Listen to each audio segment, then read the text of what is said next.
Hi hello नमस्कार, मनीषा रेसिपीमध्ये तुमचे खूप खूप मनापासून स्वागत। आज आपण कुरकुरीत खुसखुशीत भरपूर लेयरची आळूवडी बघणार आहोत। सगळ्यात आधी वडीची पाने स्वच्छ अशी धुवून घ्यायची आहे। त्याचे काठ खूप कडक असतात, तर ते सुरीच्या साहाय्याने कापून घेऊन लाटण्याने अशा पद्धतीने लाटून घ्यायचे।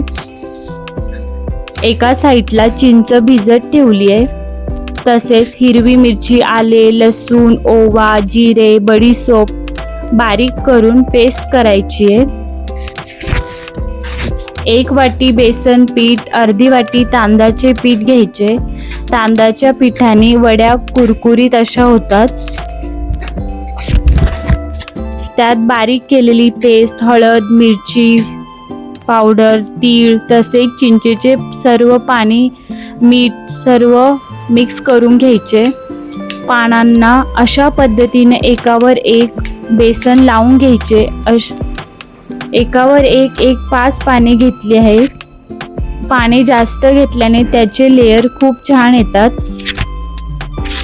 दोन्ही बाजूनी दुमटून घ्यायचे व गोल गोल करून वडी करून घ्यायची।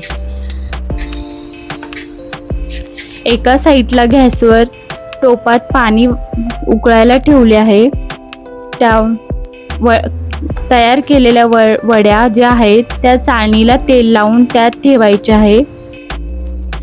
चाळणी पातेल्यावर ठेवून 10 ते 15 मिनिटं वाफेवर शिजवून घ्यायचे आहे। 15 मिनिटांनंतर वाफवलेल्या वड्या गार करून सुरीच्या साहाय्याने गोल कट करून घ्यायच्या आहेत आणि छान अशा तेलात कुरकुरीत होईपर्यंत तळून घ्यायच्या आहे। ह्या वड्या खूप छान लागतात आणि सर्वांनाच आळूवडी खूप आवडते। नक्की ट्राय करा आणि तुम्हाला रेसिपी कशी वाटली मला कमेंटमध्ये नक्की सांगा। तसेच अशाच वेगवेगळ्या रेसिपीसाठी चॅनलला नक्की सबस्क्राईब करा।